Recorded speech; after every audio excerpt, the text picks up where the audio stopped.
Hello and welcome back to In Your Defense. I'm attorney Steve Toland. You know, we here in Texas are so lucky to have amazing access to lakes, inland lakes, waterways, coastal waterways. Many of us enjoy boating.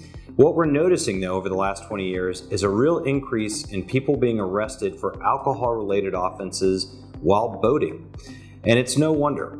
Texas state agencies and county authorities, they're spending more and more money and resources in training and then the subsequent arrests of people for alcohol-related offenses.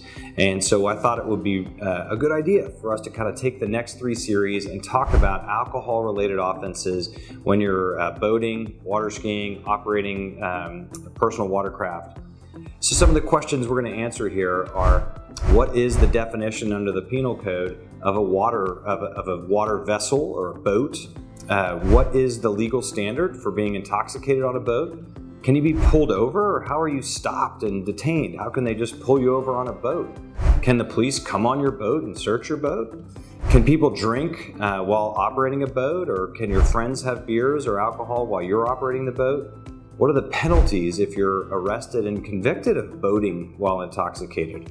Are there field sobriety tests, when you're pulled over for a DWI? Are they similar? How dissimilar are they if they're not quite the same? And then can you have your driver's license suspended if you're charged with boating while intoxicated? Lots of questions. So we're going to answer all of those over the next three episodes. I do want to tackle one right away, and that's: can the police pull you over or stop you while you're on a boat? The answer generally is yes. Police pretty much have an unfettered access to stop you and detain you and come on your boat. It's one of the warrantless exceptions under your constitutional rights here in Texas.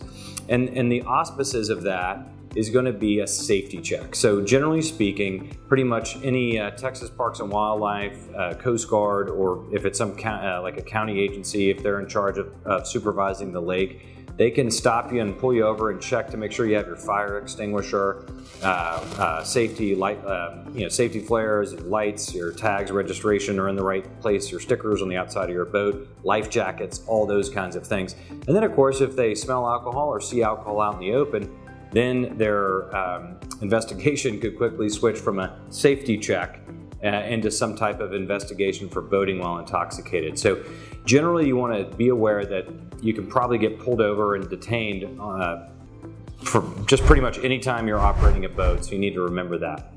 So if you are facing any questions about that, or you have a loved one or you yourself have been arrested for boating while intoxicated and you have questions, reach out to me, attorney Steve Toland, or us here at Peak and Toland, and please join us over the next couple of series of In Your Defense as we talk about alcohol and boating.